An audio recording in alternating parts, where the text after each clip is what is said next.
en fait, je vais vous présenter comment vous pouvez construire vos solutions de machine learning sur Google Cloud. J'apprécie également notre présentatrice précédente qui nous a parlé de très technique, qui nous a expliqué comment entrer dans les détails de la construction du modèle, les enjeux qu'il y a là-dessus. Et donc, moi, je vais aller beaucoup plus sur un aspect, une vision un peu plus élargie, qui va juste au-delà un peu de construire le modèle, sans toutefois entrer en profondeur. Donc, au cours de cet essai, moi, je suppose que les participants ont une très bonne connaissance du machine learning, donc je ne vais pas revenir là-dessus.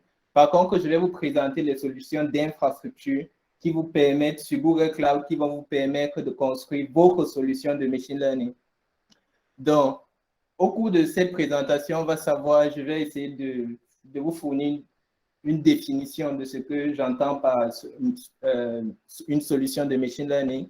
Je vais vous parler également de ce qui entre en jeu lorsqu'on se prépare à faire une solution de machine learning. Je vais aussi vous parler de pourquoi Google Cloud pour vos solutions de machine learning, pourquoi vous devez l'adopter. Je vais vous parler des approches possibles pour faire vos solutions de machine learning sur Google Cloud. Également, je vais vous parler de l'approche où vous utilisez des modèles déjà préexistants sur Google Cloud. Je vais vous parler également d'une autre approche qui est une approche de AutoML où vous faites un peu un modèle customisé sans vraiment coder pour avoir vos solutions de machine learning.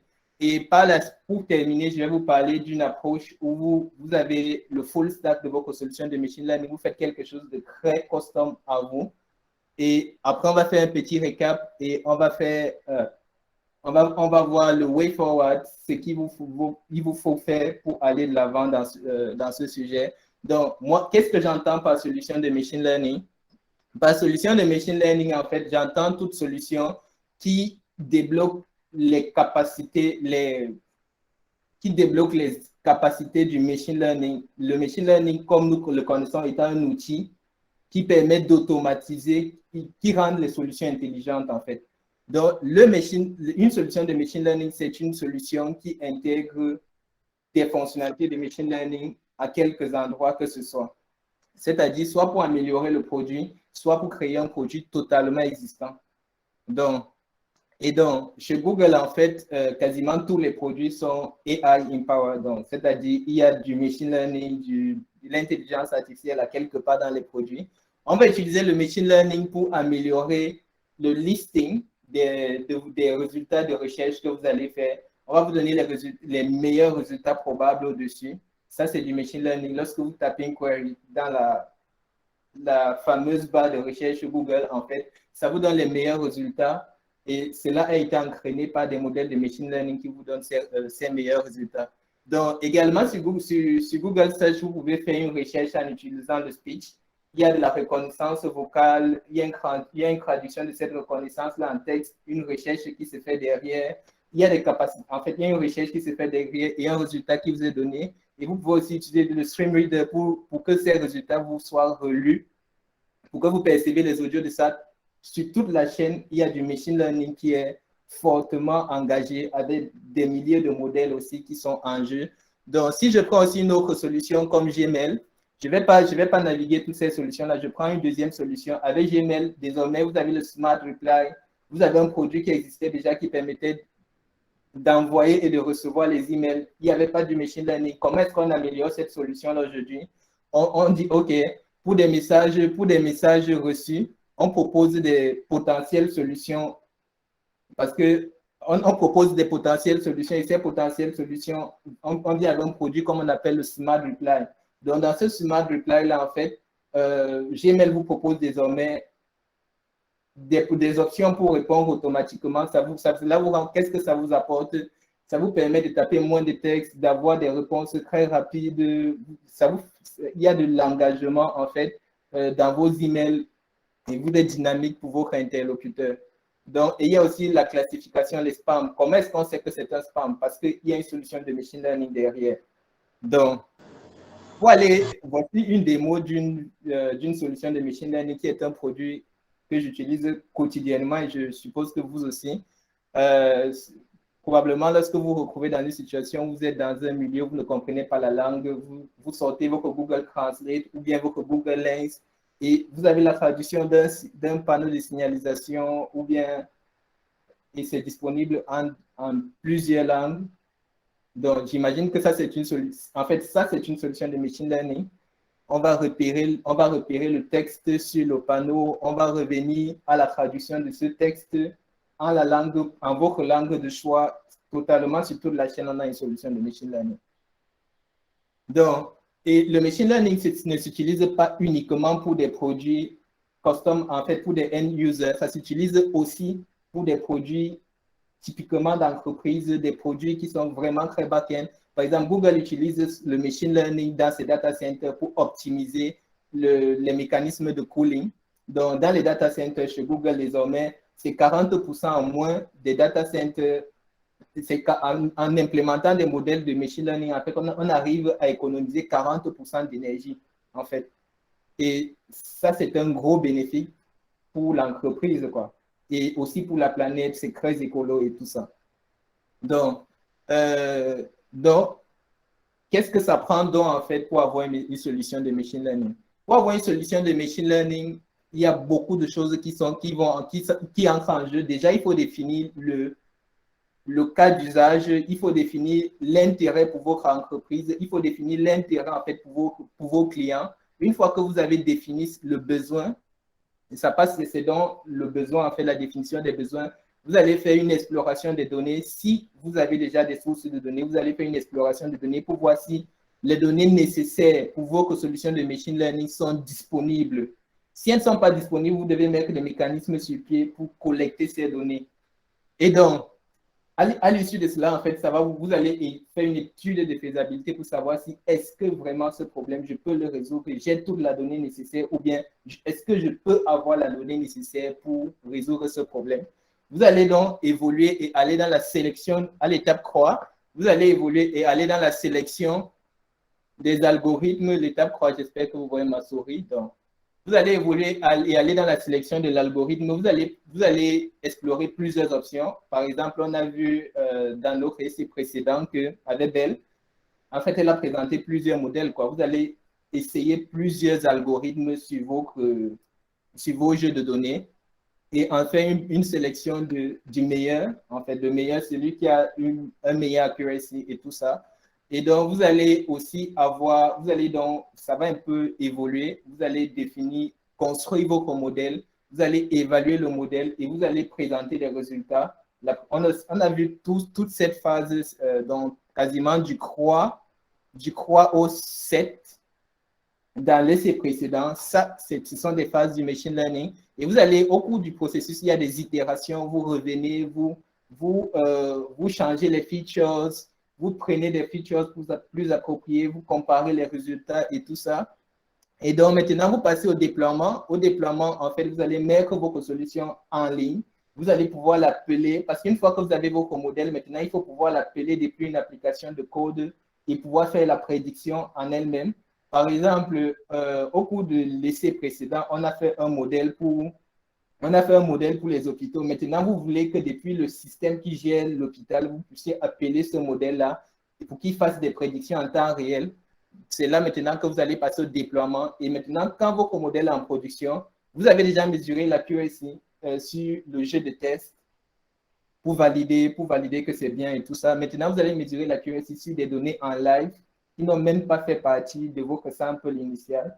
Vous voulez donc, vous allez aussi, au cours de cette étape, vous allez mesurer si votre jeu de données, en fait, si votre modèle n'est pas biaisé et tout ça, il faut continuellement monitorer son jeu de données, quoi.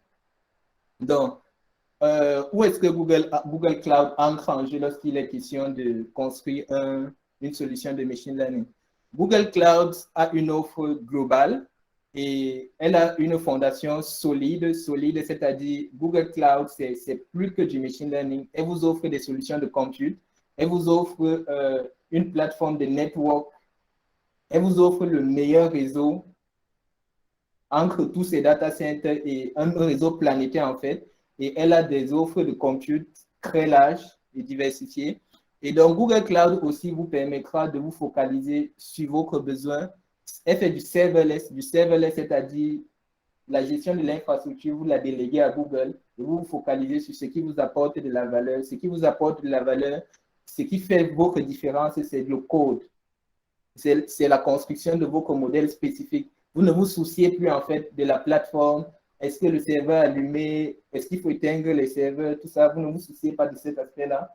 Google abstrait ça pour vous et ça vous donne le bénéfice de pouvoir vous focaliser sur votre solution de machine learning, avoir un modèle prédictif qui est compétitif par rapport à toute autre solution, quoi. Et donc, Google Cloud, en ce qui concerne la data et le machine learning, est continuellement positionné en tant que leader d'après plusieurs rapports, notamment le Forest News Wave. Donc, et maintenant, en termes d'approche sur Google Cloud, il y a principalement 3 approches pour faire du machine learning sur Google Cloud. Soit vous allez détenir votre modèle, vous allez faire du end-to-end, donc c'est-à-dire vous allez faire une solution custom et ce end-to-end là, vous allez own le modèle, vous allez le mettre en production. Maintenant, les offres pour faire ce end-to-end machine learning solution sur Google Cloud, vous avez TensorFlow, vous avez AI Platform, Vortex AI Platform, et vous avez aussi les Cloud TPU. Les Cloud TPU qui est un type de processeur plus avancé que les GPU et qui a été conçu pour exécuter votre modèle TensorFlow. On sait que TensorFlow, c'est ce fameux et populaire librairie de machine learning très utilisé. Et donc, les Cloud CPU ont été spécialement faits pour ça par Google.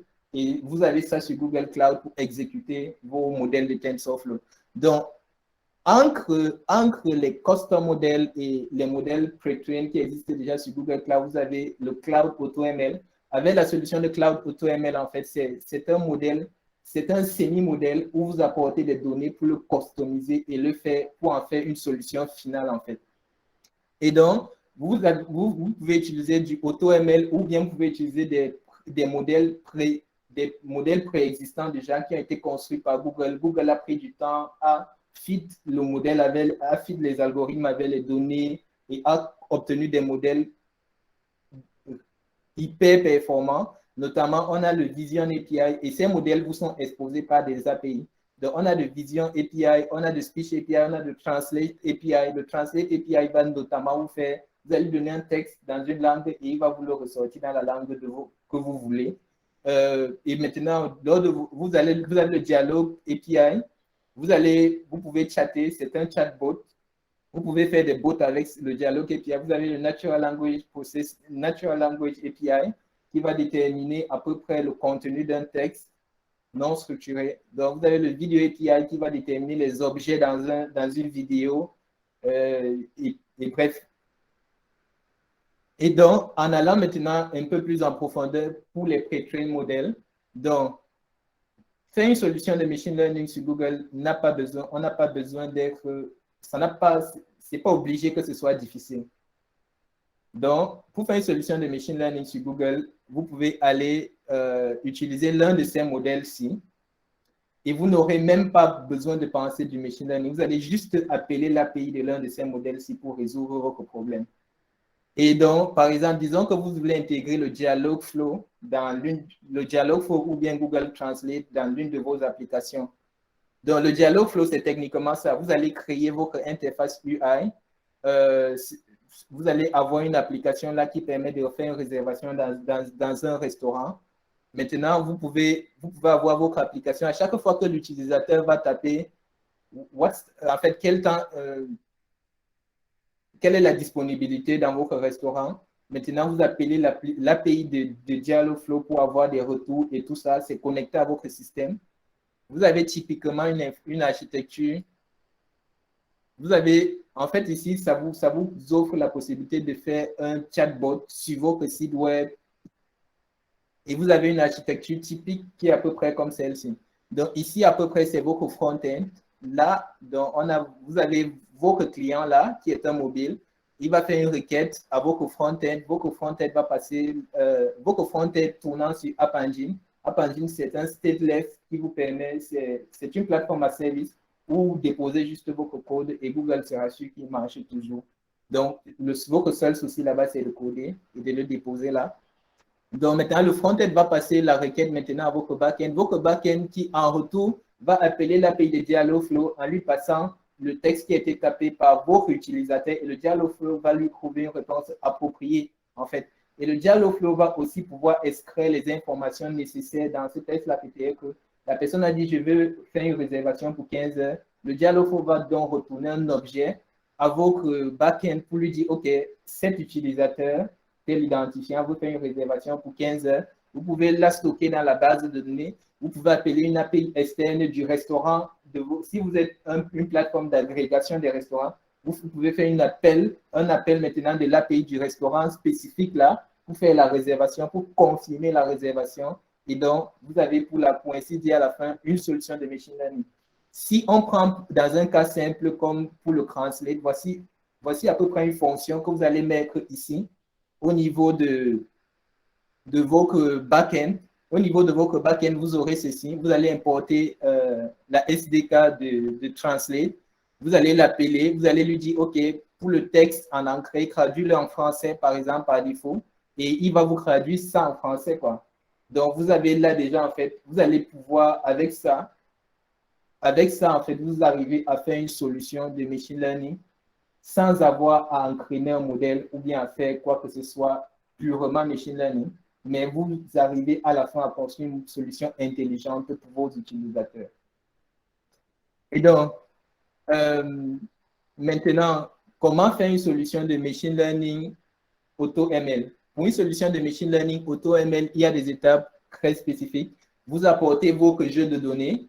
Vous apportez votre jeu de données, uniquement le jeu de données, pas de code. Vous apportez votre jeu de données, Google va vous générer sur ces jeux de données un modèle custom.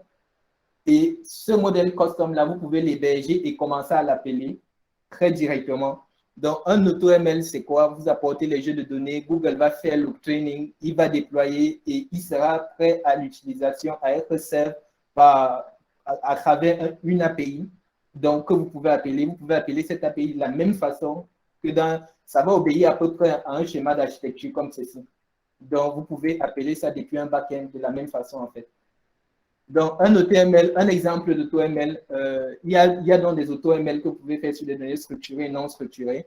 Et donc, un exemple d'AutoML, vous avez peut-être un AutoML Recommendation. Avec AutoML Recommendation, vous pouvez, si vous avez une boutique de e-commerce, vous pouvez prendre les différents paniers que les gens ont.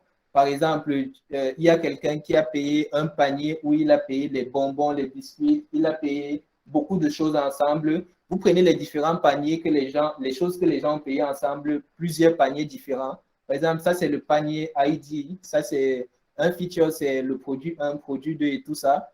Et maintenant, et ça va pouvoir faire une prédiction pour savoir, pour vous dire, OK, si prochainement quelqu'un propose tel panier, alors vous pouvez lui faire une suggestion d'ajouter tel autre produit parce que on peut faire une recommandation ici. On peut lui dire, OK, tu as déjà pris ceci et ceci dans ton panier. OK, tu peux ajouter ceci parce que c'est quelque chose que les gens payent très continuellement ensemble. Donc, vous pouvez, avec AutoML Recommendation, vous pouvez faire des modèles très custom pour votre site sans avoir à coder votre modèle vous-même, en fait. Maintenant, pour faire des modèles build par vous-même, disons, il n'y a aucune solution de AutoML ou bien de pre-train modèle qui vous enchante, ou bien vous voulez faire quelque chose de très aigu, de très spécifique dans votre domaine. Et donc, il y a aussi des offres pour ça. Donc, c'est-à-dire, vous voulez traîner un neural network très compliqué et tout ça, il n'y a pas de pré-build pour ça. Donc, à disposition, donc, sur Google, vous allez fournir vos données brutes. Vous allez faire l'extraction de ces données, vous allez les analyser. On a quasiment vu tout ce processus dans l'essai précédent. On a fait l'analyse des données. On a aussi vu comment... donc, vous allez faire une sorte de préparation pour l'exposer de la bonne façon. Vous allez faire du training, vous allez faire de l'évaluation de ce modèle et vous allez faire également de la validation. Et Google va aller plus, vous pouvez stocker ce modèle, vous pouvez maintenant le rendre, le save ce modèle et vous pouvez l'utiliser pour faire des prédictions par la suite. Et donc, Quand on met tout ensemble, on obtient une architecture de ce type-ci. Comment arrivent vos données? Vos données vont généralement soit arriver par batch ou par streaming. Et par streaming, à peu près, c'est comme dans un tuyau d'eau. Vous mettez l'eau, il va toujours couler vers l'autre bout. Et de l'autre bout, en fait, il y aura une application qui va juste se rassurer d'écouler, de faire que de l'eau sorte du tuyau. Et il va exploiter cette eau-là. Et donc, on a Dataflow, en fait. On a Dataflow qui est un produit Google Cloud qui permet de faire à la fois du batch et du streaming. Donc, il va consommer vos données que vous envoyez, que ce soit du batch ou du streaming. Il va pouvoir les stocker dans un data warehouse comme BigQuery ou bien dans une base de données NoSQL comme Bigtable. Et maintenant, de votre data warehouse ou de votre BigQuery, vous pouvez utiliser la AI Platform qui est aussi un projet Google pour faire le training, pour faire votre training, pour faire votre training et les évaluations. Sur AI Platform, par exemple, vous avez accès à Jupyter Notebook. Il y a Jupyter Notebook. Vous avez également Kubeflow. Kubeflow, vous pouvez faire totalement des pipelines pour faire du MLOps totalement. Donc, vous avez accès à ça là. Et étant sur BigQuery, notamment, vous pouvez aussi faire de la visualisation avec Tableau, QuickView et notamment aussi Data Studio. Et maintenant, vous pouvez aussi exposer votre modèle qui a été build sur AI Platform, et votre application peut désormais appeler votre modèle. Donc, ce qui entre en jeu, en fait, voici les différents produits donc par catégorie. Au niveau de la data, votre data peut arriver en streaming. En streaming, c'est-à-dire un client vient d'ajouter, un client est peut-être en train de faire des achats de produits frais en ligne. Il vient d'ajouter des tomates dans son panier alors qu'il avait déjà les condiments verts. Vous prévoyez que la prochaine chose, donc, quand il clique sur la tomate, vous lui proposez désormais, ce qu'on va lui suggérer, c'est d'ajouter le piment ou bien les condiments verts ou bien le haricot vert, un truc comme ça. Donc, maintenant, quand il va cliquer dessus, par PopSop, on va pouvoir streamer. Un message va envoyer que, OK, ce client vient d'ajouter tel produit dans son panier sur le site web. Et donc, par PopSub, maintenant, tu peux faire du streaming avec Dataflow ou bien si ce sont des données en batch qui sont déjà stockées dans une solution dans un big bucket, vous pouvez utiliser Dataproc aussi, ou bien si vous avez un cluster Hadoop on-prem ou bien que vous voulez essayer de migrer votre solution, vous pouvez utiliser Dataproc. Et maintenant, sur Google Cloud, pour le stocker à nouveau, vous avez ces options BigQuery, Storage, Bigtable. Et pour faire du training, vous avez Data Lab qui vous offre des éléments de visualisation, vous faites aussi du cleaning et tout ça. La visualisation avec Data Studio aussi. Vous avez AI Platform qui va faire du training, du serving et du modèle. Et vous pouvez donc à la fin exploiter ça et avoir votre modèle à la fin, quoi. Donc, c'est cette architecture, ça c'est une architecture typique en fait. Je vous ai donné là 2 architectures typiques pour exploiter les modèles pre-built et les AutoML modèles. Et ça c'est pour les modèles custom, totalement custom. Maintenant, en fonction de votre solution, vous allez un peu plus creuser et les éléments vont se rajouter. Donc, maintenant, en quelques mots, c'est quoi la plateforme de Google Cloud AI Platform, en fait, c'est quoi? Cloud AI Platform met à votre disposition plusieurs types de processeurs, des CPU, des GPU et des TPU, qui sont des Tensor Processing Units spécialement dédiés pour les modèles TensorFlow, pour le training de vos modèles AI et tout. Et donc, vous avez accès à plusieurs librairies comme Scikit-learn, TensorFlow, Python. Vous avez accès à toutes ces librairies de machine learning et en général, ça tourne en dessous de ça, juste pour votre bonne connaissance, c'est du Kubernetes qui s'exécute. Et donc, là, c'est le landscape de tous les produits Google Cloud que vous pouvez utiliser lorsque vous êtes en train de construire votre solution de machine learning. Donc, pour terminer, où est-ce que vous pouvez aller partant d'ici? Partant d'ici, en fait, je vous encourage à aller sur cloud.google. Donc, vous allez créer directement sur...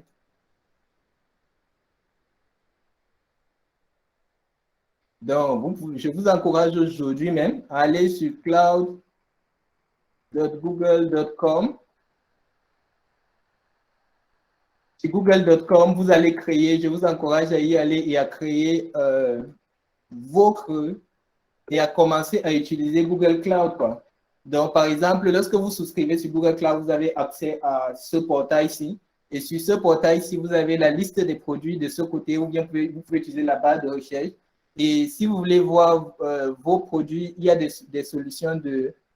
Lorsque vous descendez là, vous avez des solutions de Big Data suivies par celles d'intelligence artificielle, où vous avez le AI platform et tout ça. Vous avez des notebooks, vous pouvez avoir votre Jupyter Notebook sur Google Cloud et vous pouvez faire vos pipelines sur Google Cloud pour vos solutions de MLOps et tout ça. Donc, vous avez accès à une panoplie de solutions, en fait, avec Google Cloud que vous pouvez utiliser très directement.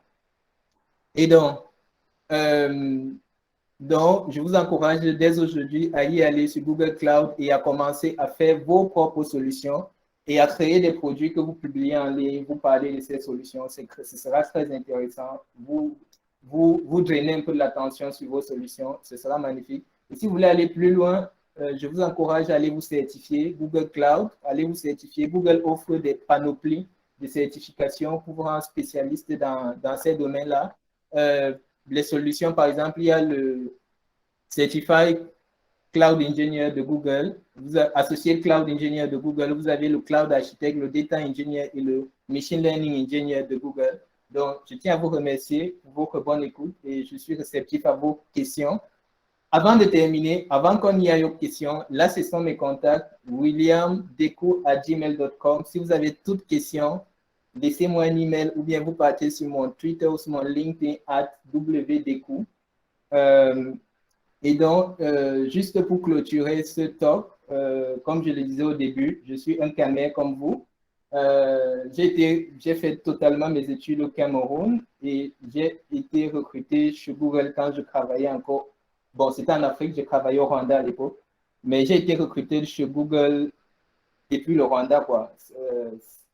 Rien d'extraordinaire dans le... Bon, je ne vais pas dire...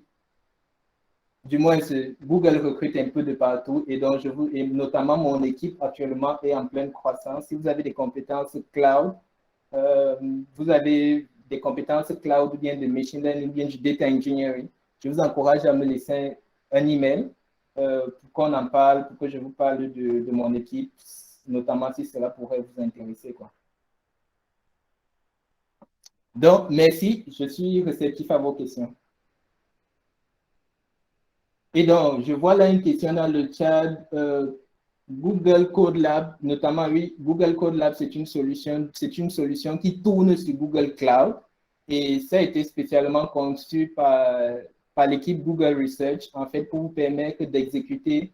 Par exemple, il y a beaucoup de papiers qui sont publiés sur le machine learning, mais généralement, les gens arrivent très difficilement de reproduire le contexte et tout ça, de reproduire et d'avoir les mêmes résultats. Donc, avec Google Code Lab, en fait, vous avez accès, quand vous avez accès au papier de recherche, vous avez les données qui ont été utilisées pour faire cela. Vous avez l'entraînement, vous avez toutes ces disponibilités-là. Donc, Google Code Lab, oui, c'est une solution Google. Bon, pour accéder aux solutions de AutoML, vous l'avez également sur la plateforme Google Cloud. Donc, il suffit des modules. Ce sont des produits. Quand vous l'intégrez dans votre solution, ça devient comme des modules, quoi. Pour AutoML, je suis à la deuxième question. Donc, question suivante.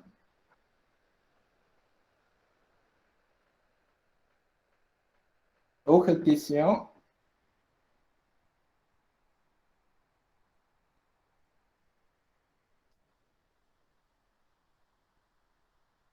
Ok, William, il y a une question. Ok. Oh.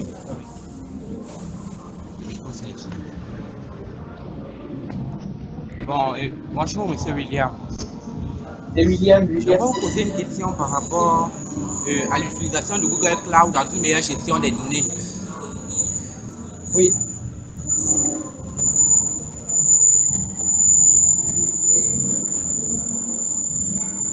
Là, je ne te dis pas ce que je te dis.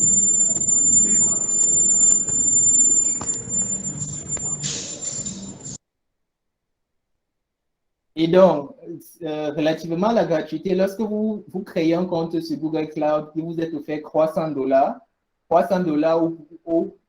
pour les, je pense, les 3 premiers mois où vous pouvez utiliser pour faire tous les tests que vous voulez. Et vous pouvez l'utiliser sur n'importe quel produit. En général, c'est suffisant pour apprendre, en fait. Donc, pour commencer aujourd'hui à apprendre, et ce qui est bien, lorsque vous mettez votre carte, Google ne va pas débiter votre carte pour aucune raison, jusqu'à ce que vous donnez l'approval de passer à un compte premium, quoi. Donc, c'est-à-dire même après les 3 mois, votre carte ne sera pas débitée. Seuls les services que vous utilisez seront arrêtés. C'est si vous donnez l'approval que vous pouvez aller au compte premium.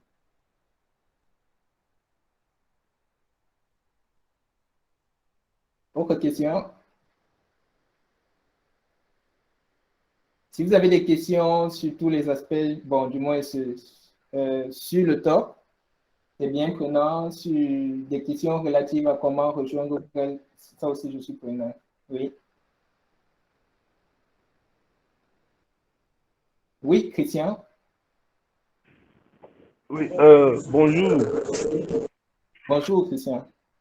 Oui, je suis étudiant en 4e année génie informatique et vous avez dit que si nous avions des questions ou alors si nous avions des compétences, mais pour ceux qui proprement n'en ont pas encore et qui aimeraient en avoir, est-ce qu'on peut toujours vous contacter pour que vous puissiez nous apporter un certain suivi, peut-être pour la formation, peut-être pour une embauche après?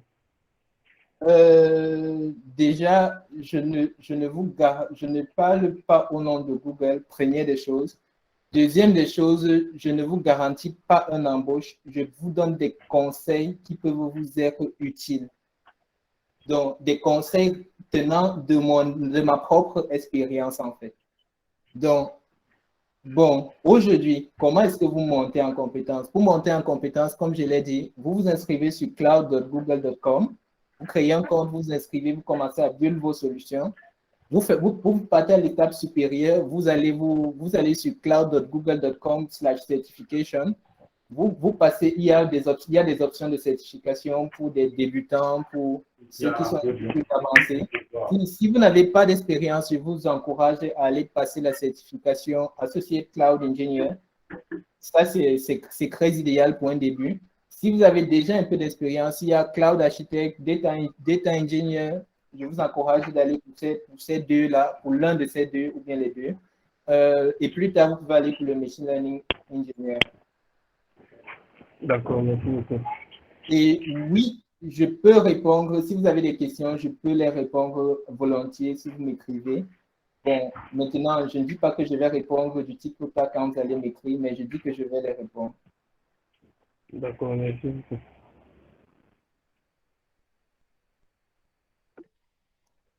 Oui, Patrick?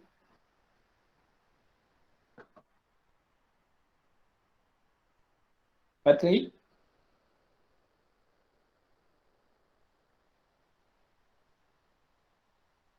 Allô?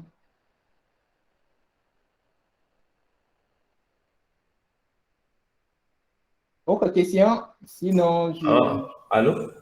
Oui. Oui, j'aimerais savoir les certifications que vous avez mentionnées là. Est-ce qu'il faut nécessairement, par exemple, le Google Cloud Engineer pour passer à Google Cloud Architect? Donc, est-ce qu'il faut, c'est pas autre d'importance? Et donc, ce n'est pas par ordre d'importance, mais la certification, vous pouvez aller sur n'importe quelle, ça dépend de votre niveau de seniorité. On juge que, en raison des difficultés, du niveau de difficulté de la certification, si vous êtes débutant, allez pour la Cloud Associate Engineer. Ça, c'est la recommandation. Vous êtes débutant parce qu'on va vous expliquer des concepts un peu plus fondamentaux. Ce sera très hands-on. Maintenant, si vous avez de l'expérience à faire des systèmes, design system at scale, si vous avez de l'expérience à faire fonctionner des systèmes pour des millions d'utilisateurs, OK, ou bien vous avez de l'expérience en développement, vous avez du moins la certification, une sorte de prérequis. Ce sont comme des conseils, en fait, pour vous, pour dire si vous avez des expériences, OK, vous pouvez aller sur ceci. C'est comme un peu comme des prérequis, en fait, pour suivre un cours, quoi. Donc, il n'y a pas un ordre spécifique, ça dépend de vous. Bon. Ok, d'accord, merci. OK. Autre question? Sinon, je vais clôturer la session et je vous remercie bien pour votre participation.